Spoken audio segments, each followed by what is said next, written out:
I would like to take up a few of the many things that have struck me.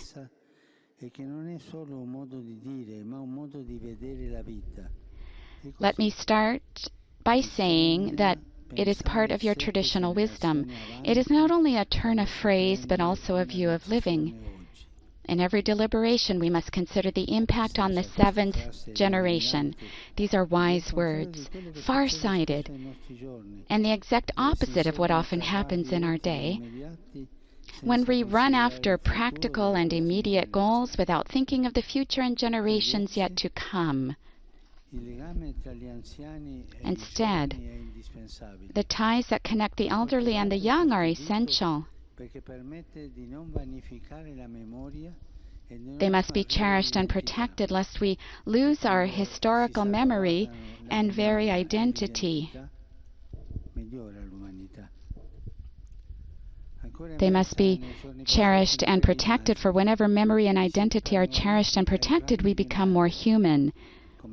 In these days, a beautiful image kept coming up. You compared yourselves to the branches of a tree. Like those branches, you have spread in different directions. You have experienced various times and seasons, and you have been buffeted by powerful winds, yet you have remained solidly anchored to your roots, which you kept strong. In this way, you've continued to bear fruit, for the branches of a tree grow high only if its roots are deep.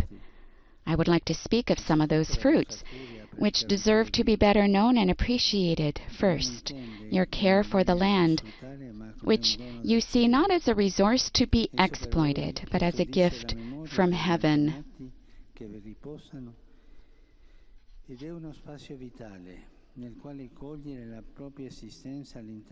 For you, the land preserves the memory of your ancestors who rest there.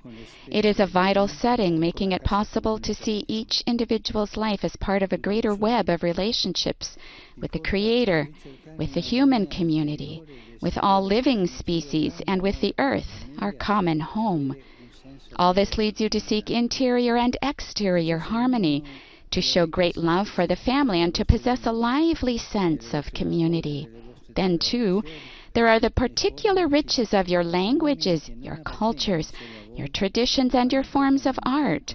These represent a patrimony that belongs not only to you, but to all humanity, for they are expressions of our common humanity. And yet, that tree, rich in fruit, has experienced a tragedy that you described to me in these past days, the tragedy of being uprooted. The chain that passed on knowledge and ways of life in union with the land was broken by a colonialization that lacked respect for you, tore many of you from your vital milieu, and tried to conform you to another mentality. In this way, great harm was done to your identity and your culture. Many families were separated, and great numbers of children fell victim to these attempts to impose a uniformity based on the notion that progress occurs through ideological colonization, following programs devised in offices, rather than the desire to respect the life of peoples. This is something that unfortunately and at various levels still happens today, that is ideological colonization. How many forms of political, ideological, and economic colonization still exists in the world today, driven by greed and thirst for profit, with little concern for peoples, their histories and traditions, and the common home of creation. Sadly, this colonial mentality remains widespread. Let us help each other together to overcome it.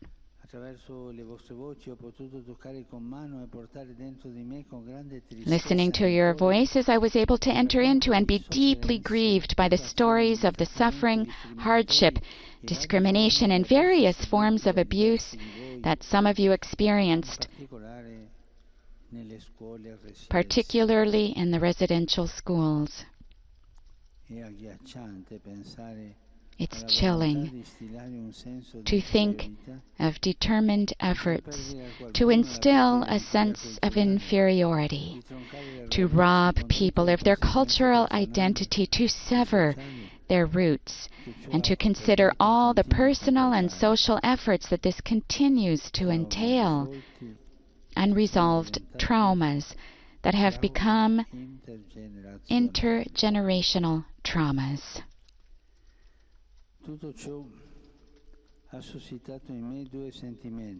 All this made me feel two things very strongly: indignation and shame. Indignation because it is not right to accept evil, and even worse, to grow accustomed to evil, as if it were an inevitable part of the historical process. No. Without real indignation, without historical memory, and without a commitment to learning from past mistakes, problems remain unresolved and keep coming back. We can see it these days in the case of war. The memory of the past must never be sacrificed at the altar of alleged progress. I also feel shame. I'm saying it now and I'm repeating it. Sorrow and shame for the role that a number of Catholics, particularly those with educational responsibilities, have had in all these things that wounded you, in the abuses you suffered, and in the lack of respect shown for your identity, your culture, and even your spiritual values. All these things are contrary to the gospel of Jesus Christ. For the deplorable conduct of these members of the Catholic Church,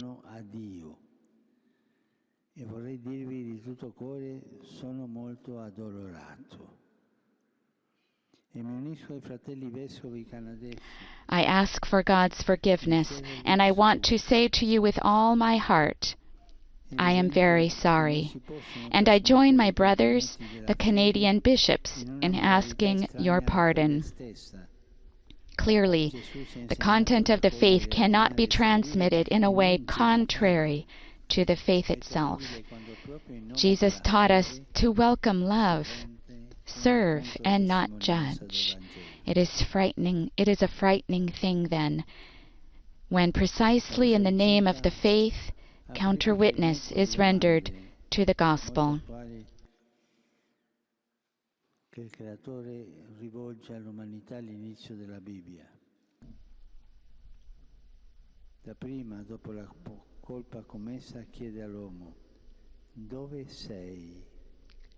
Your experiences have made me ponder anew these ever-timely questions that the Creator addresses to mankind in the first pages of the Bible. After the first sin, He asks, "Where are you?" Then a few pages later, He asks another question inseparable from the first. "Where is your brother?" Where are you? Where is your brother? These are questions we should never stop asking. They are the essential questions raised by our conscience, lest we ever forget that we are here on this earth as guardians of the sacredness of life, and thus guardians of our brothers and sisters and of all brother peoples. At the same time, I think with gratitude of all those good and decent believers who, in the name of the faith and with respect, love, and kindness, have enriched your history with the gospel. I think with joy, for example, of the great veneration that many of you have for St. Anne, the grandmother of Jesus, and I hope to be with you that day. Nowadays, we need to reestablish the covenant between grandparents and grandchildren, between the elderly and the young. Cari fratelli e sorelle, auspico che gli incontri di questi giorni possano aprire strade ulteriori da percorrere insieme, infondere coraggio e accrescere l'impegno a livello locale. We need to reestablish the covenant between grandparents and grandchildren, between the elderly and the young, for this is a fundamental prerequisite for the growth of unity in our human family. Dear brothers and sisters, it is my hope that our meetings in these days will point out new paths to be pursued together, instill courage and strength, and lead to greater commitment on the local level. Any truly effective process of healing requires concrete actions. In a fraternal spirit, I encourage the bishops and the Catholic community to continue taking steps towards the transparent search for truth and to foster healing and reconciliation. These steps are part of a journey that can favor the rediscovery and revitalization of your culture, while helping the Church to grow in love, respect, and specific attention to your authentic traditions. I wish to tell you that the Church stands beside you and wants to continue journeying with you. Dialogue is the key to knowledge and sharing, and the bishops of Canada have clearly stated their commitment to continue advancing together with you on a renewed, constructive, fruitful path where encounters and shared projects will be of great help. Dear friends, I have been enriched by your words and even more by your testimonies. You have brought here to Rome a living sense of your communities. I will be happy to benefit again from meeting you when I visit your native lands where your families live.